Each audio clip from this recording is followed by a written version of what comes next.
Ayana Blake had only just transferred to Meadow Ridge High School. She came from the part of the city that most of these kids only whispered about.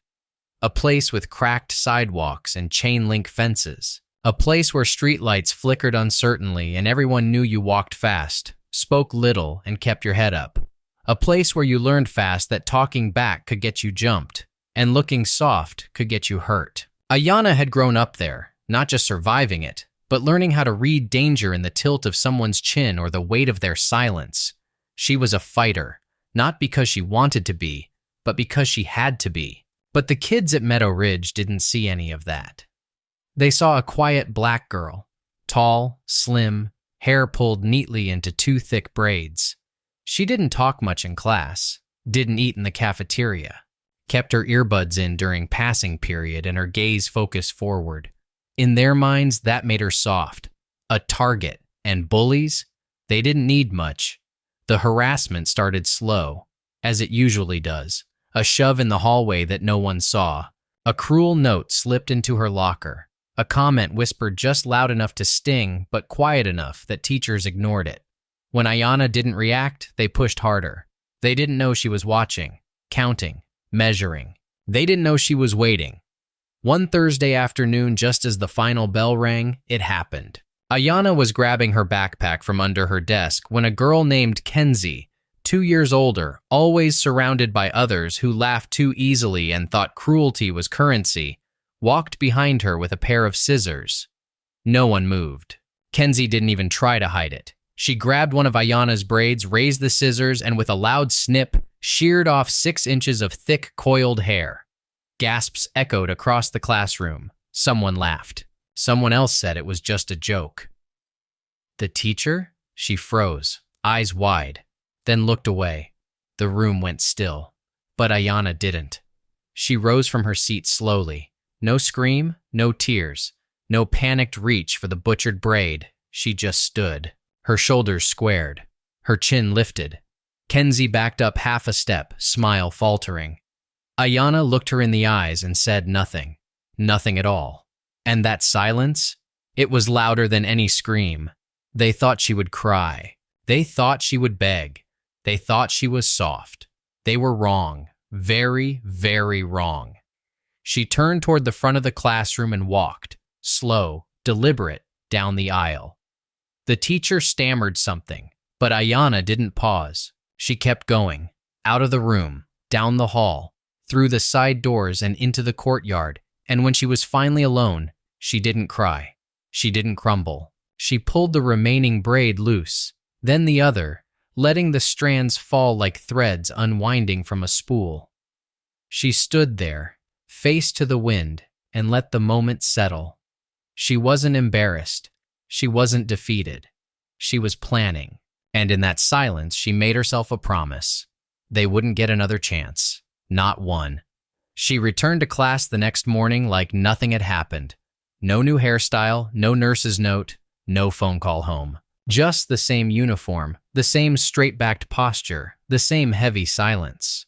The homeroom teacher, named Miss Kendricks, greeted her with a tone just a little too sweet to be real.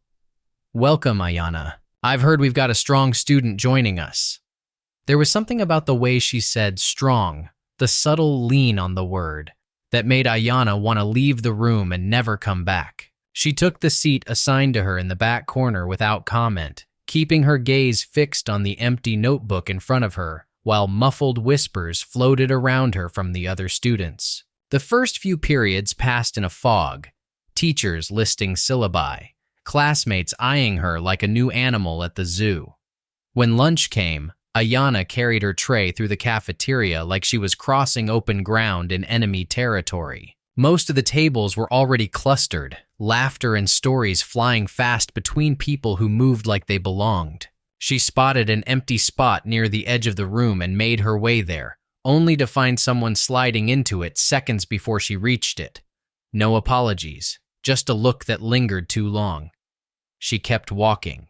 Eventually, she found a bench by the window, half in shadow, and sat there alone. She picked at her food, watched the clouds drift past, and she waited. Because Ayana wasn't just surviving this place. She was studying it, mapping it, and soon they'd understand exactly what kind of mistake they'd made. Perfect. And he nudged Brandon, who let out a low, amused whistle as their heads leaned together like they were sharing a private joke. She didn't look away. She didn't smile. She just stared back, blank, unblinking, until they moved on. The next day, it started small. Someone bumped her shoulder harder than necessary in the hallway. Someone else knocked her pencil off her desk with a casual flick. A snicker here, a whispered name there. Ghetto. She got attitude. Thinks she's tough. Ayana said nothing. She kept her face still. But her ears caught everything. She walked home alone that afternoon, slower than usual. Each step felt deliberate, steady. She wasn't dragging her feet. She was counting, mapping, filing every name, every laugh, every slight. By the time she reached the apartment, her shoes were scuffed and her backpack hung low. Her grandmother was in the kitchen, humming an old tune over a pot of red beans. The smell of smoked paprika and garlic filled the space like armor. "You good, baby?" her grandmother asked without turning. Ayana paused in the doorway, then nodded. "I'm good." Her voice didn't waver. Her hands didn't shake. But she walked to her room without unpacking her bag, and for a long time just sat there on the edge of the bed. Not broken, not afraid, just quiet, because some storms gather in silence. And when they hit, they don't ask for permission. "You talk tough," Austin said casually, falling into step beside her in the hallway. Ayana didn't break stride. "You got a lot of nothing coming out of yours." He laughed softly, not mockingly. "Yet. I see what this is. New girl trying to prove something." "I'm not trying," she said, eyes straight ahead. "And I'm not new, just relocated." Austin clicked his tongue. "Where from?" She didn't answer. He leaned in a little, voice dropping to that low, sneering whisper meant to sound like a challenge. "Bet it wasn't anything like this." This time she looked at him, direct, unmoved. Her gaze was sharp as wire, not even close. Austin's smile flickered, just for a second. For the briefest moment, something uncertain flashed in his eyes. Then he stepped back with a short laugh, raising both hands like he'd just been playing. "All right, tough girl," he said. "Let's see how long that fire lasts." The next morning, she opened her locker to find it jammed with torn paper scraps, old grocery ads, ripped notebook pages, shreds of school flyers. At first it looked random. Then she pulled one out. Black Sharpie across the edge. Words. Ugly ones. The kind that crawled under your skin. She didn't flinch. She just kept pulling them out, piling them in her hands like evidence. Kenzie passed behind her, flanked by her usual trio. "Maybe it's art," one of them said loudly. Ayana dropped the final handful into the trash. Didn't turn, didn't react. Not yet. By lunch, whispers had started again. That she was crazy. That she acted like she was above everyone. That she thought she was hard. But Ayana heard every word, and she remembered faces. She sat alone at lunch again, not because she had to, but because she wanted to. It gave her time to think, to see, to plan, and by the end of the week she had. Friday morning she arrived early, earlier than the janitor. She found the hallway where the main bullies always walk through before homeroom. She waited behind a column, head down, hoodie up, silent. When the group arrived, Kenzie in front, Austin and two others trailing like shadows, Ayana stepped out in front of them. No one said a word. She met Kenzie's gaze first. "You want to take something?" she asked quietly. Kenzie blinked, startled. "What?" "My hair," Ayana said. "You already took that, so I'm asking, what's next? What are you planning to take now?" Kenzie faltered. "It was a joke." "No," Ayana said. "It was a warning." She turned to Austin. "You laughed, but not today." He looked at the others, unsure what to say. Then she stepped closer. Too close. Just enough to make him step back. "I'm not afraid of you," she said. "And I know your type." Austin's jaw clenched. She stepped back, calm as ever. "Try again," she said, "and see what happens." Then she walked away. The hallway stayed silent behind her, not because they understood, but because they didn't know what she'd do next. And for the first time, that scared them more than anything else. "Something from me and call it a joke?" Brandon held up both hands, palms out. Okay, just calm down." But Ayana wasn't angry. Not in the way they expected. She wasn't yelling. She wasn't crying. She wasn't breaking down in front of everyone like they had imagined, like they had hoped maybe, when they planned this stunt in some group chat the night before, when they dared each other, when they thought cutting another braid would be the final blow. No, Ayana was calm, too calm. She took another step toward Brandon, and something shifted in his face. The grin faltered. His voice caught. It was the realization, the understanding settling deep in his bones, that this wasn't over. This wasn't a joke anymore. And Ayana, she was just getting started. The braid lay on the floor behind her like a snake's skin, coiled, discarded, proof of the line they'd crossed. No one laughed. No one moved. Miss Henley, the teacher, stood frozen behind her desk. Her hand hovered near her keyboard as if she thought maybe this was a dream she could close like a window tab. Her eyes bounced from Ayana to Brandon, from the braid to the silence, and still, she said nothing. She didn't move. And neither did Ayana. She stood in the center of the room, shoulders back, hands loose at her sides, head tilted. Not down in shame, but slightly forward, like a boxer just before the first bell. Brandon took a half step back, then another. Ayana didn't follow. She was thinking. She remembered her cousin's voice from long ago, low and certain. "Don't move first unless you're forced. But when you do, finish it, fast and clean." She could still feel the sting on her scalp, a raw pulse behind her ear where the second braid had been taken. Her fingers twitched once, but she didn't reach up. She didn't need to. The damage was visible to everyone in the room. The shame wasn't hers. Kyle muttered something from the back. "Dude, let's go, she's gonna snap." But Brandon stayed where he was. Austin leaned against the back table, arms folded, eyes no longer laughing. He was watching, closely, like he'd just realized the girl they'd all been mocking was a different kind of dangerous. Not because she threw punches, because she hadn't. Yet. Ayana stepped forward again, measured, balanced. Her footsteps landed like punctuation, soft but final. Brandon raised a hand again, half apology, half defense. "It was a joke, okay? We didn't mean—" "You didn't mean for me to fight back?" she said. It wasn't a question, it was a fact. And then she turned, not toward Brandon, toward the teacher, toward Miss Henley, who had remained silent through it all. Ayana's voice was calm but carried. "What are you going to do?" Miss Henley blinked. She looked at Brandon, then at the class, then back at Ayana. "I need to call the office," she said quietly. "You should," Ayana replied, "and tell them exactly what happened." She stepped toward the door, braid still lying on the floor behind her, and paused. Then she turned back and said, "I'll wait." When the fight ended, they didn't send her home right away.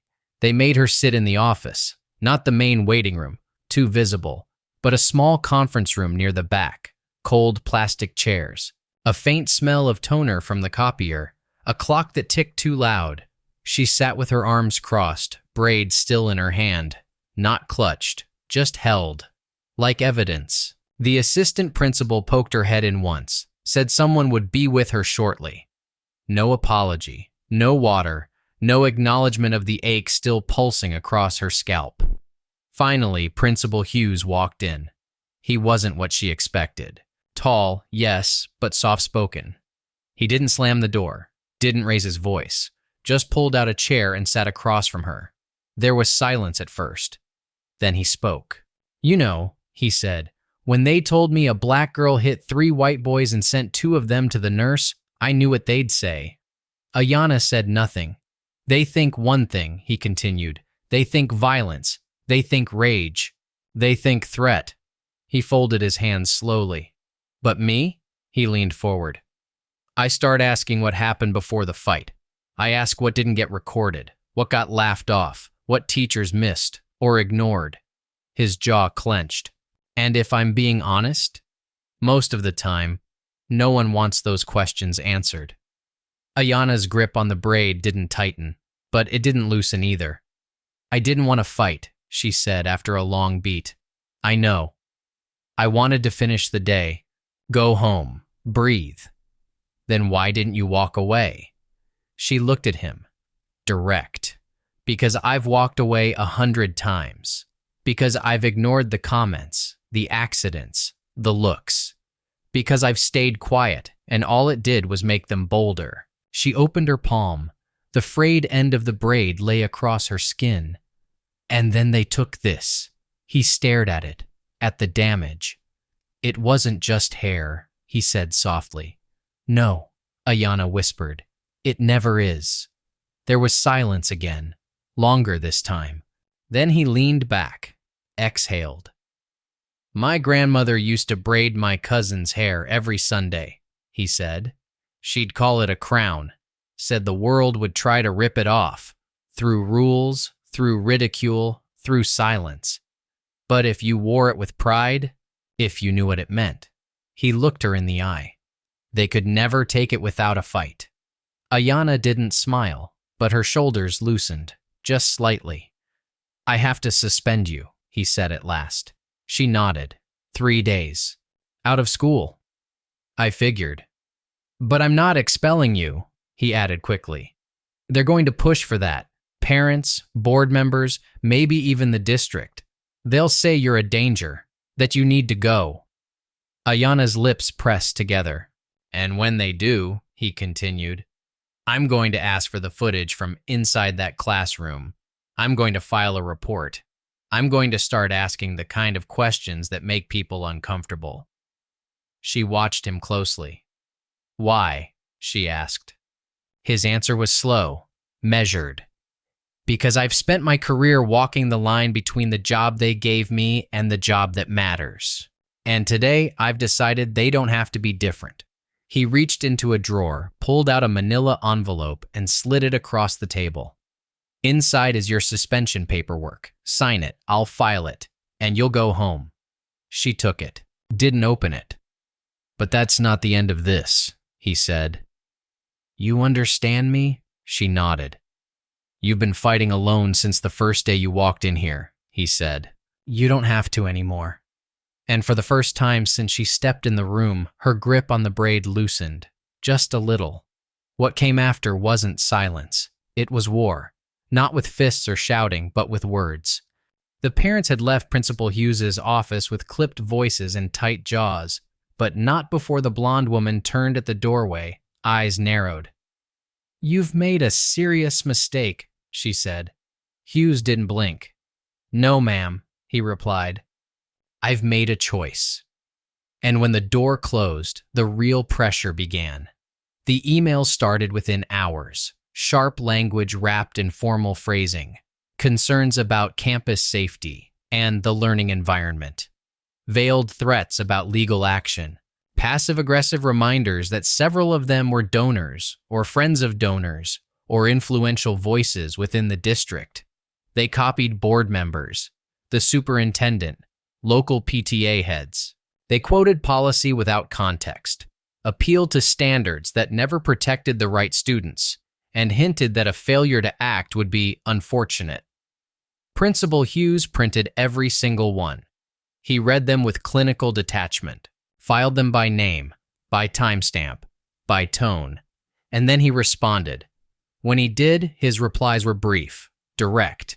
Attached were the same 3 screenshots from the classroom video.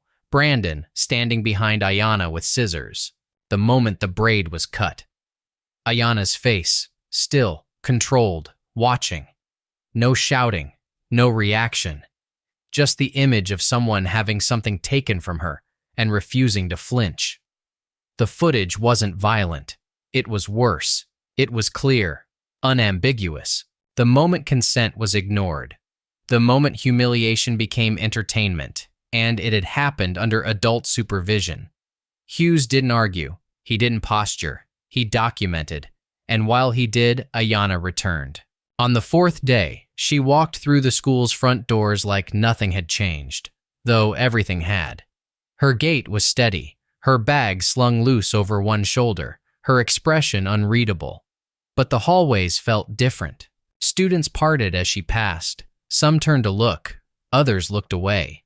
No one whispered loud enough for her to hear, but the energy crackled like dry leaves underfoot. She wasn't feared exactly, but she was no longer dismissed. In the afternoon, a guidance counselor passed her a message. Principal Hughes would like to see you when you're ready. She went. No knock, no hesitation.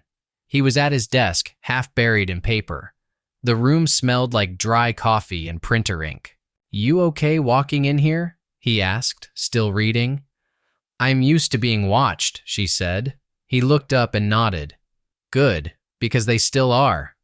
He gestured to the chair. When she sat, he opened a manila folder and placed its contents on the table. Photos, screenshots, not violent, but clear. Proof. "I've forwarded this to the superintendent," he said, along with a formal report. Ayana didn't respond, but she didn't look away. "And that's not all," Hughes continued. "I've recommended the 3 students involved be suspended pending investigation." "Will they be?" she asked. "I don't know," he said honestly.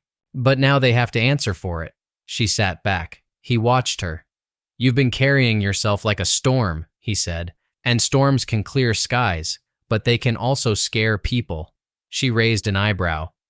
"Is that supposed to be advice?" He smiled slightly. "It's supposed to be respect." For the first time, Ayana exhaled. Not relief, but readiness. She wasn't done yet, not by a long shot. It started again during lunch, because of course it did. It always started in the places where teachers looked but didn't see, where administrators assumed a quiet cafeteria meant everything was fine, where the hum of voices and the scrape of trays created a noise thick enough to hide anything. Ayana was sitting alone, as usual. Her tray was mostly untouched, the steam from the food long gone. She sat at her usual spot, near the far end of the room, back to the window. The light poured in but never quite reached her. She liked that corner, quiet, half-shadowed, a place where she could observe without being observed. But today something was off. She felt it before she saw it, the way the voices behind her rose, by just a few decibels, the edge in Brandon's laughter, Kyle's whispering, intentionally loud enough to be heard, intentionally soft enough to be deniable. She braced herself. They'd learned not to touch her now, but that didn't mean they were done. Words had always been sharper than fists, and these boys, they'd become experts in subtle cruelty. "Bet she brought a knife today," someone muttered. Another chuckled. "You see the way she stared at Miss Henley? Cold." Brandon chimed in, mock serious. "She's gonna snap, any day now. Watch." Ayana didn't turn, didn't react, but her jaw tightened, not in anger, in focus. Across the cafeteria, Principal Hughes was finishing a meeting with the lunch coordinator. He caught the shift too, the vibration in the air. He scanned the room. His eyes landed on Ayana, then shifted to the table behind her. He didn't move, not yet. He was learning to wait, to watch. Later that day, he called her in, not to reprimand, to inform. "There's been a complaint," he said, placing a thin folder on the desk between them. She didn't open it. He did. Inside were notes, emails. One was a printed excerpt from a faculty thread. It read, "Some of these girls come in here looking for trouble. They need structure, not sympathy." Ayana read the line aloud. Her voice didn't shake. Principal Hughes nodded once. "That's from someone on your third period rotation." Ayana let the paper fall back into the folder. "They're building a case against me," she said. "No," Hughes replied. "They're building a case against the disruption of their order." "Which means me." "Which means truth," he corrected. "And they're scared of it." She stared at him. "So what now?" "We watch," he said. We wait for the fractures. And when they appear, we drive the wedge. The wedge came sooner than either expected. 2 days later, a janitor, Reggie, a quiet black man who rarely spoke, stopped Ayana in the hallway. I saw what happened in the art room, he said. The scissors. I was fixing the ceiling light. She narrowed her eyes. Why are you telling me now? Because I've seen what happens after. The twist, the silence, the damage. She nodded. Would you speak if asked? He hesitated. Then, if the right person asked, she told Hughes. He didn't smile, just said, that's the beginning. And it was. Ayana sat alone. Again. She wasn't crying, wasn't twitching, wasn't shifting in her seat like someone shrinking under pressure. She was still, back straight, eyes forward, fork idle in her lunch tray. Behind her, the boys laughed, tossed scraps of food, mimicked her posture. At 11:44, the security footage clearly captured Austin's voice saying, "Why don't you smile?" followed by a pause that lasted just long enough to feel dangerous. She turned, stared. That moment, that silence, captured in grayscale pixels, spoke louder than any punch ever could. Principal Hughes watched it more than once, not because he didn't understand it the first time, because he needed to remember how systems fail quietly, patiently, repeatedly.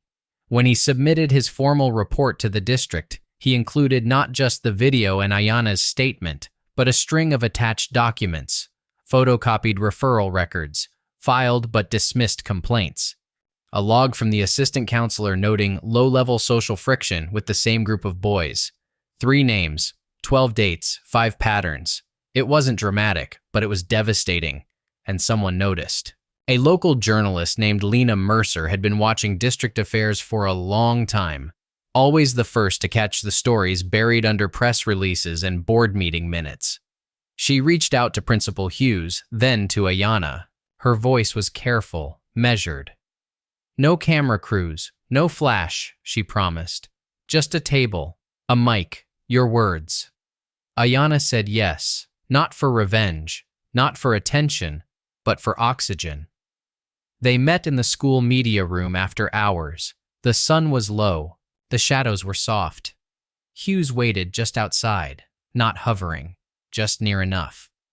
The custodian passed and paused at the door. The security guard didn't interrupt. Inside, Lena clicked on the recorder. Say only what you want, no more, no less. Ayana didn't look at the camera. She looked down, then up, then straight ahead.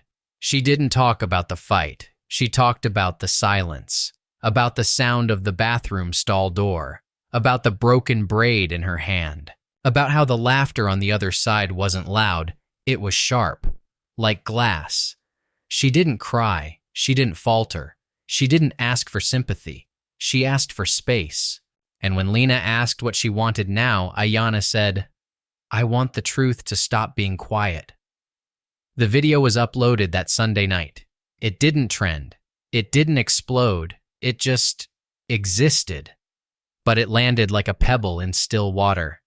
And the ripples? They reached farther than anyone expected. That afternoon, a formal letter of disciplinary action was issued against Brandon, Kyle, and Austin. It used words like harassment, targeted misconduct, and administrative negligence. The letter was not released publicly, but by then, it didn't matter. The silence that had protected them had already collapsed. By Friday, Brandon had officially withdrawn from the school. His parents cited a hostile academic climate. Kyle's family filed for a transfer across the district. And Austin? He stayed, but he walked differently now. Head down, shoulders hunched, posture deflated. The weight of consequence followed him through every hallway. He didn't speak when Ayana passed by. He didn't need to. She didn't look at him, didn't gloat, didn't whisper. But everyone else? They saw. They remembered. The school felt different now. Not because the bricks changed. Not because the lights flickered more or less than usual. But because something foundational had cracked. And everyone had heard the sound. The illusion had broken. Hallways still echoed with chatter. Bells still rang with the same mechanical precision. Teachers still gave assignments. Students still failed quizzes. But the silence? It had lost its power, not completely. Some students still looked at Ayana like she was a threat. Some teachers still tightened their tone when calling on her in class. But none of them were certain anymore. What had once been assumed, that she would stay quiet, that she would survive and disappear, was gone. What remained was a question. What would she do next? It was fifth period on a Wednesday. The clouds outside were thick and low, sagging like heavy cloth. The faint scent of oncoming rain drifted through the ventilation. That's when the message came, not with urgency, not with a call to the office or a loudspeaker announcement, just a folded note, slipped onto her desk by a student aide. She unfolded it. Principal Hughes, his office. When you're ready. She waited until the bell rang, then stood, walked with even steps through the building, past lockers, past hushed stairs. Each step was measured, calm, self-contained. Hughes greeted her at the door, then gestured for her to sit. But there were no papers this time, no reports, no disciplinary forms. Just him, hands folded, eyes clear. I got a call this morning, he said. She waited. The district superintendent. They finalized the external report. The board meets tomorrow to discuss the recommendations. He paused. They'll be issuing public statements after. She blinked. Once. And? They're offering a formal apology, he continued. In writing. Publicly. Officially. Ayana's face didn't change. And? He looked at her. They're also inviting you to speak. She tilted her head. At the press conference. Just a few minutes. Nothing mandatory. It's your decision. There was a pause. They think if I speak, it'll fix everything, she said flatly. No, Hughes replied. They think if you speak, it'll make them look like they care. She met his eyes. And what do you think? I think this is yours now, he said. The story, the voice, the direction. You've been in control longer than they've known. But speaking up now, that makes it official. That puts your name next to the truth in public. She didn't smile, didn't nod. She just sat with it. Not for pride, not for vengeance, but for clarity. Then she said, Okay. They were waiting for the quote, the soundbite, the headline. When Ayana stepped to the podium, the cameras blinked. The microphones leaned in like eager ears. Reporters sat forward, fingers poised. Principals, superintendents, even board members. They all watched her with that polite, controlled anticipation that always came before judgment. But she didn't flinch. She didn't shift. She didn't look for permission. Her voice, when it came, wasn't loud. It didn't need to be. My name is Ayana Blake, she said. No flashbulbs, no murmurs, just air. I didn't come here to talk about what happened to me. That part's been covered, repeated, analyzed. You've all seen the video. You've read the timeline. You've drawn your conclusions. She paused. Let the quiet stretch like a wire pulled taut. What I came to do today is tell you what that moment meant. Another breath. And what it didn't. Her hands rested lightly on the edge of the podium. It didn't mean I was violent. It didn't mean I was unstable. It didn't mean I was dangerous. Her eyes swept across the room. It meant I was tired. No rustle, no whisper. Tired of being humiliated. Tired of pretending silence was strength. Tired of being expected to absorb everything without complaint. Because I didn't fit what this place was used to. Cameras clicked. Still, she didn't blink. They cut my hair. A beat. But they didn't break me. A murmur this time, almost a breath from the crowd. They laughed, but they didn't win. She leaned forward slightly. And when I stood up, not just that day, but in the days after, I didn't stand for myself. Another pause. I stood for every student who's been told they were too loud, too angry, too much, too black. Her voice didn't rise, but it deepened. They didn't expect me to fight back. Not because they thought I couldn't, but because they thought I wouldn't be allowed to. She let that sit. They thought the system would protect them, like it always had. A longer pause. And for a while, it did. She looked down for the first time, then back up. Until it didn't. The room shifted, phones lowered, hands stilled. She leaned in. I don't want your pity, she said. I don't want to be your symbol. Her voice dropped. What I want is accountability that doesn't wait until someone gets hurt. What I want is protection that doesn't depend on headlines. What I want is a school where dignity isn't something you earn by staying quiet, but something you're given because you're human. A hush blanketed the room. I've been asked a lot lately what justice looks like. She shook her head. I don't know that I have one answer. A beat. But I can tell you what I don't want. I don't want apologies with no action. I don't want promises that fade in a week. I don't want to be the only one. She exhaled, not for effect, for breath. This place can be better. She stepped back. No dramatic bow, no victory gesture, just the same quiet strength she'd walked in with. The applause didn't come right away. First, there was silence, then one hand, then another, then the room rose, not with cheers, but with a kind of respect that only truth can command. Ayana stepped down, past the microphones, past the cameras, past the faces that had once looked through her. She didn't need the spotlight. She'd already turned every shadow they cast against her into something unbreakable. She didn't need to sit at the far table anymore, not because she'd been invited elsewhere, but because she'd reclaimed the space. The old bench near the cafeteria window still existed, still half-shadowed, still quiet. But Ayana had outgrown it, not in ego, not in pride, but in purpose. She sat closer to the center now, not surrounded, not flanked by admirers, but present, seen, heard. What she'd started didn't need her face on it anymore, because others had picked it up. An informal group of students had begun calling themselves the Accountability Circle. No faculty sponsor, no charter, just notebooks, whispered questions, and open eyes. They kept watch. They noticed patterns. They took notes. And when Ayana passed them in the hallway, they didn't look for approval. They just nodded, like they knew what she'd taught them, without her ever having to speak it aloud. Principal Hughes saw her less often now, not because he was avoiding her, but because the work had multiplied. Meetings, reports, emails, trainings. But when their paths crossed, it always carried the same quiet understanding. They didn't need to recap. What they'd done was embedded now, in procedure, in tone, in the new language used during staff meetings, in the fact that girls who looked like Ayana were no longer questioned twice for raising their hand, or for walking away when they didn't want to answer. Spring came late that year, but when it did, it came fast.